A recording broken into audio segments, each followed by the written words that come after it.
Hello students, आज हम class 9 का चैप्टर 8 है अपना क्वाड्रिलेटर्स, इसके बारे में पढ़ेंगे। तो देखिए क्वाड्रिलेटर क्या होते हैं हमारे, सबसे पहले ये जानेंगे। तो क्वाड्रिलेटर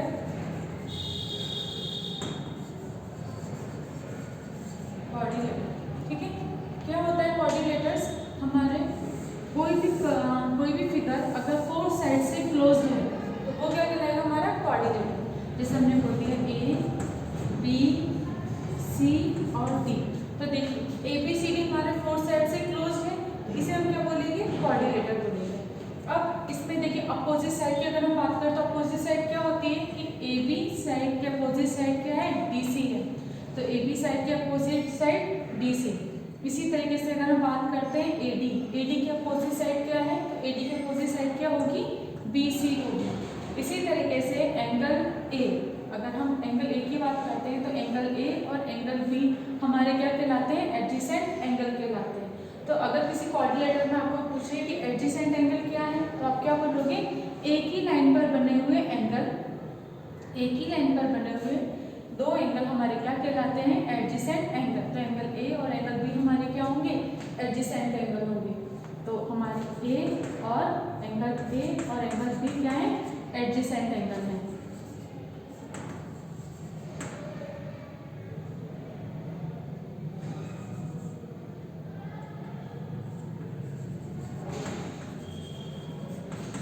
ठीक है, इसी तरीके से ए और डी की बात करें, अगर हम इसी लाइन पर बने हुए ना ए और डी, तो ए और डी भी हमारे क्या होंगे? एडजेसेंट हो जाएंगे।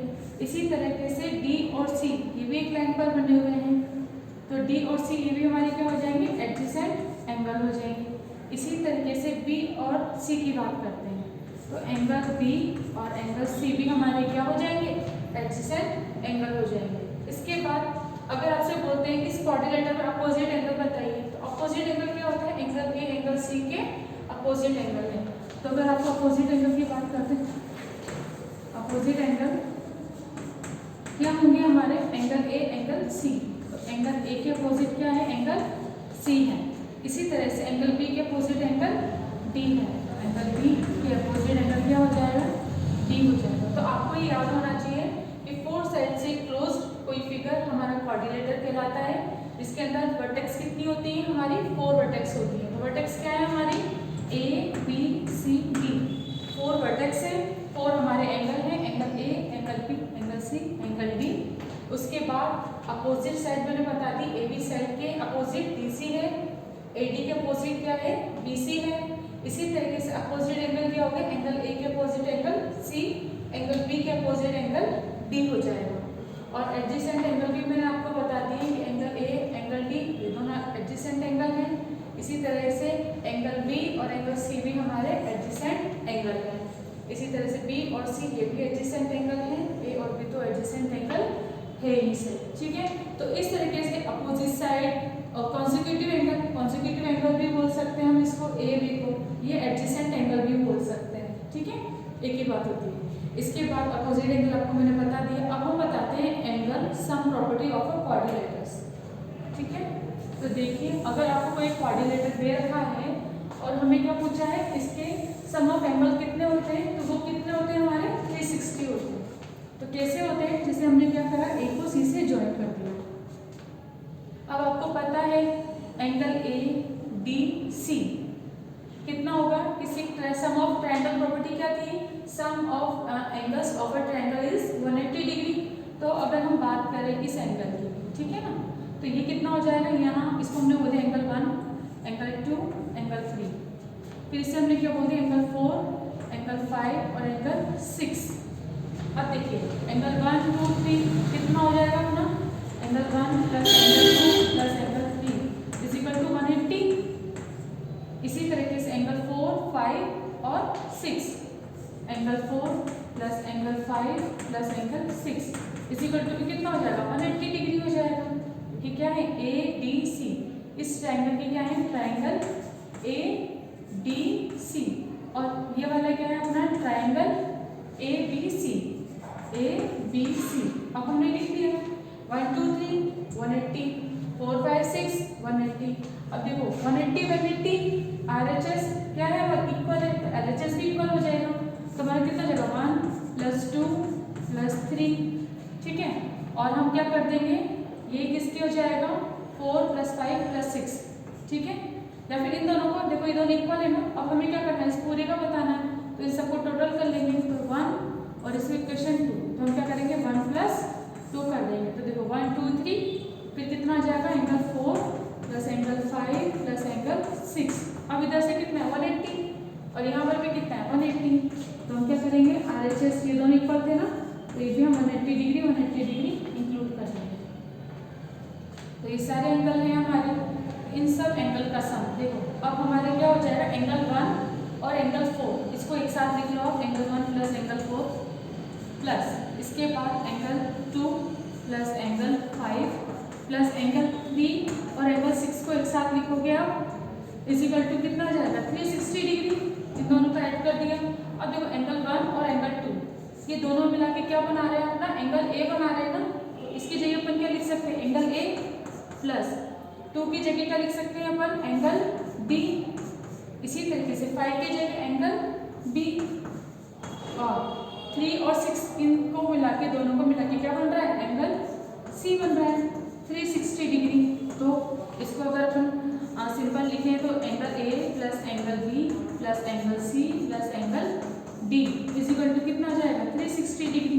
तो आपको क्या समझ में आया कि sum of angle of a quadrilateral is 360 degree होता है। तो आपको याद रखना है, अगर ट्रायंगल का सम पूछते हैं तो तीनों एंगल का सम कितना होता है 180, और इधर भी कितना हो जाएगा 180 180 180 360, और जब इन सब एंगल्स को अपन क्या करेंगे ऐड करेंगे तो 1 और 4 मिला के एंगल ए बनेगा, 3 और 6 मिला के एंगल सी बनेगा, 2 और 5 की जगह हम क्या लिखेंगे एंगल डी और एंगल बी। तो इस तरीके से आप लिखोगे तो आप इसे प्रूव भी कर दोगे कि एंगल ए प्लस बी प्लस सी और डी इज इक्वल टू 360 आता है। तो आप इसे कॉपी कीजिए।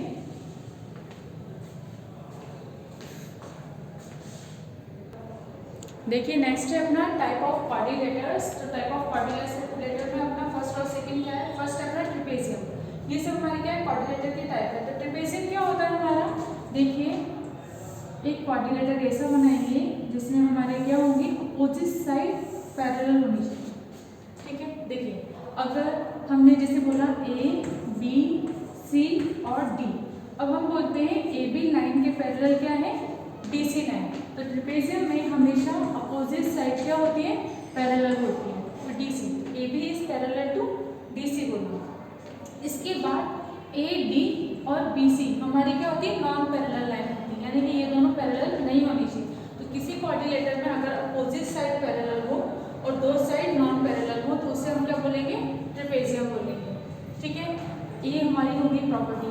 अगर हमारे पास एक केस आ जाए कि अपोजिट साइड तो पैरेलल है पर A D is equal to B C हो जाए, जैसे अभी ट्रिपेजियम में normal A D is not equal to B C होता है, क्या होता है हमारे पास A D is not equal to B C होता है।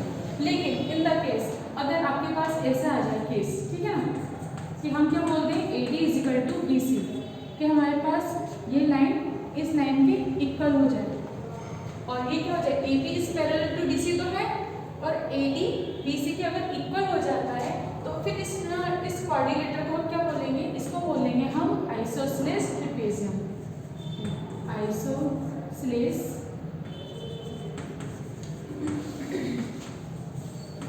ट्रिपेजियम, ठीक है। तो आइसोसेलेस ट्रिपेजियम बोलेंगे। आइसोसेलेस क्यों बोले, क्योंकि क्या है इसकी ये दो साइड इक्वल हो गई। अगर किसी सिंपल ट्रिपेजियम को बोलेंगे जब अपोजिट साइड पैरेलल हो और non parallel side to side non parallel, ठीक है, और इक्वल भी नहीं होनी चाहिए तो वो ट्रिपेजियम है। लेकिन अगर आपके पास ऐसा हो जाए कि a b side d c के पैरेलल है और नॉन पैरेलल साइड हमारी इक्वल हो जाए, तो देखो नॉन पैरेलल साइड क्या है ए डी और b c non parallel side है, बट अगर ये नॉन पैरेलल साइड इक्वल हो जाती है तो फिर इस ट्रायंगल इस ट्रिपेजियम को क्या बोलेंगे, इस ट्रिपेजियम का नाम फिर हो जाएगा हमारा आइसोसेलेस ट्रिपेजियम। इसके बाद नेक्स्ट आता है हमारा पैरेललोग्राम। तो देखो पैरेललोग्राम क्या होता है, हम पैरेललोग्राम बनाते हैं। पैरेललोग्राम में क्या होती है हमारी अपोजिट साइड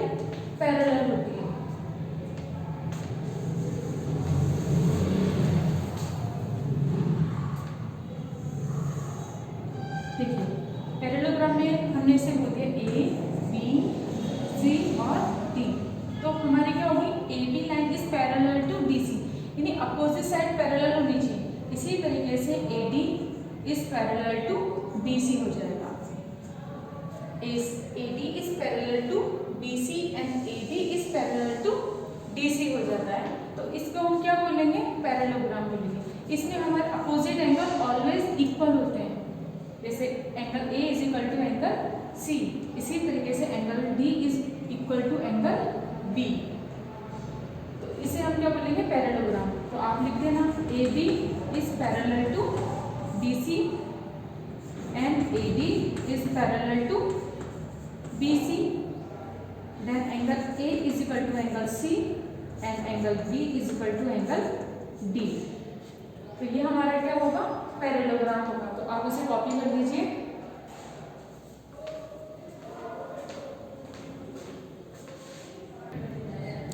देखिए नेक्स्ट अपना रेक्टेंगल।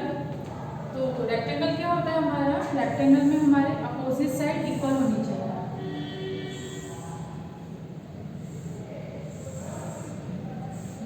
रेक्टेंगल बनाया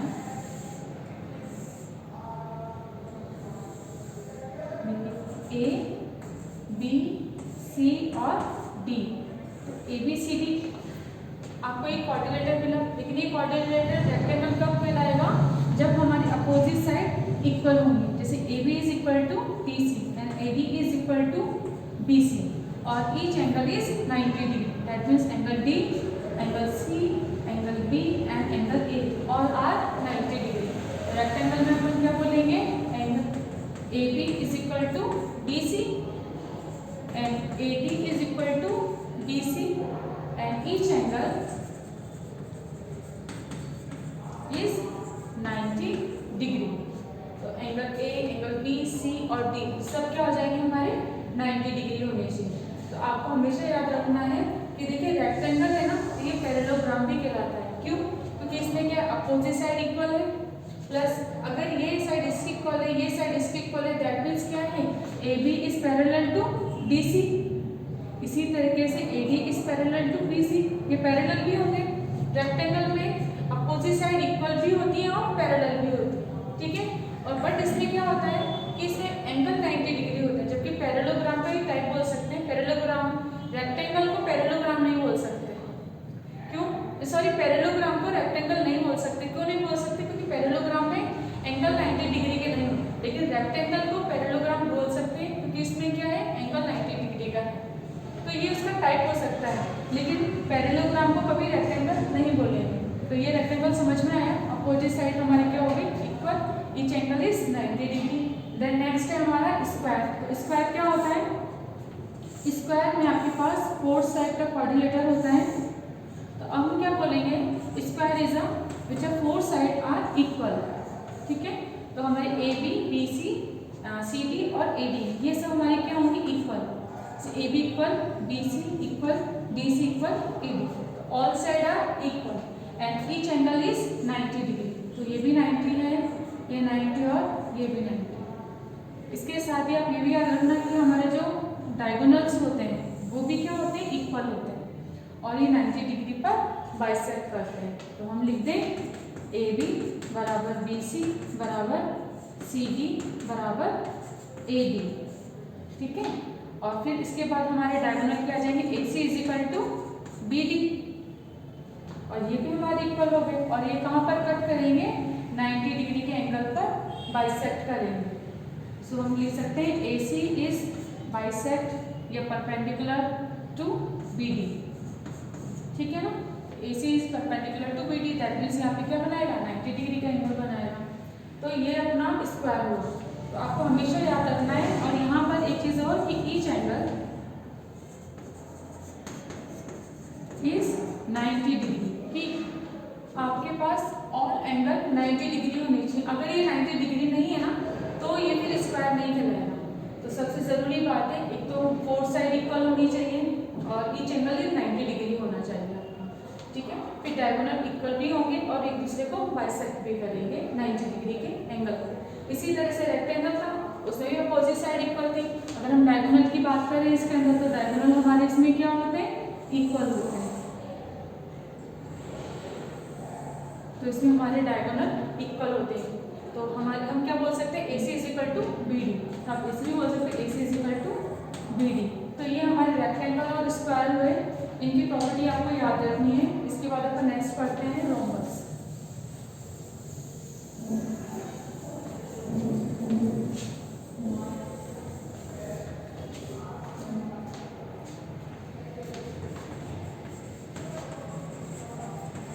देखिए रोम्बस क्या होता है, रोम्बस भी हमारे स्क्वायर के जैसा ही होता है। जैसे मानो ये हम लेते हैं,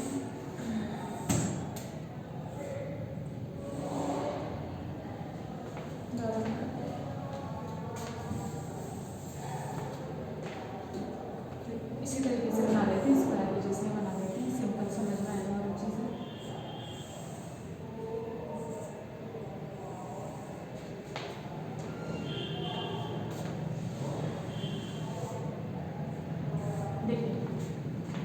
तो रोम्बस क्या होता है, इसे भी हम बोलते हैं फोर्थ साइड से ये क्या है क्लोज्ड है, ए बी सी टी। अब रोम्बस में क्या है कि इसमें भी हमारी क्या होती है, all side are equal, that means A B is equal to B C is equal to C D and D A D.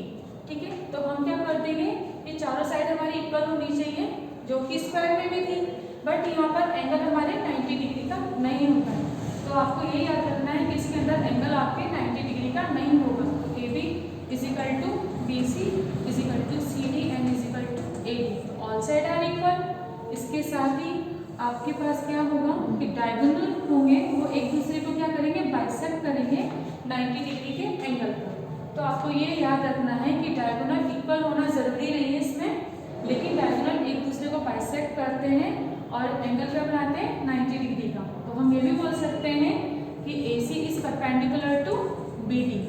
तो इससे क्या बन जाएगा, 90 डिग्री का एंगल बन जाएगा यहाँ पे, और ये इसको बाइसेक्ट कर ही रहा है। तो A C is bisect to B D, A C is bisect to B D. तो आपको याद रखना है रोम्बस की property, all side are equal and diagonal is bisect to each other at a 90 degree angle. तो ये हमारा rhombus हुआ। इसके बाद नेक्स्ट है अपना काइट।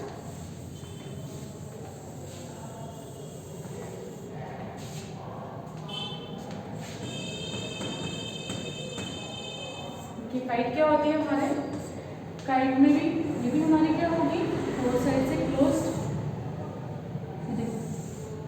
अब काइट के अंदर क्या होगा आपके पास, इसे बोल देंगे हम ए बी सी और डी। काइट क्या होती है, ये किसी कॉमन वर्टेक्स से तो एडजेसेंट साइड हमारी क्या होनी चाहिए, इक्वल होनी चाहिए। जैसे ए डी और ए बी, तो ए डी और ए बी क्या है, एडजेसेंट साइड है, तो A D is equal to क्या होना चाहिए, ए बी। तो हमने लिख दिया A D is equal to A B. इसके बाद देखिए सी को वर्टेक्स है यहाँ से कॉमन, तो हम क्या बोलेंगे, C D is equal to C B. ठीक है, तो ये भी हमारा आना चाहिए। हम क्या बोल सकते हैं, डी सी बोल लो या सी डी बोल लो, एक ही बात है। चलो सी डी लिख देते हैं, C D is equal to C B. Adjacent side हमेशा इक्वल होगी, काइट के अंदर एडजेसेंट साइड हमेशा इक्वल होगी। फिर इसके बाद आपको क्या कर देना है, इसके डायगोनल भी क्या होते हैं, आपस में एक दूसरे को 90 डिग्री के एंगल पर बाइसेक्ट करते हैं। जिससे क्या कर सकते हैं हम, अगर कोई एक साइड पता है आपको, तो आप दूसरी साइड आराम से निकाल सकते हो। तो काइट की प्रॉपर्टी आपको समझ में आ गई, एंगल एक दूसरे को 90 डिग्री पर क्या करते हैं, बाइसेक्ट करते हैं, एडजेसेंट साइड हमारी इक्वल होती है। तो इस तरीके से आप इसका लिख सकते हो। तो मैं काइट की एक बार बोल भी देती हूँ, आप coordinator in which both pair of adjacent side are equal is called a kite. तो आप इसको कर सकते हैं। तो काइट की अब मैंने क्या करा है, आपको कोऑर्डिनेटर के जितने भी टाइप होते हैं वो सारे टाइप मैंने आपको करा दिए हैं। तो इनकी डेफिनेशन लिखने की जरूरत नहीं है, लेकिन हाँ इनके सब सारे टाइप्स आपको अच्छे से याद होनी चाहिए, इनकी सारी प्रॉपर्टी आपको अच्छे से याद होनी चाहिए।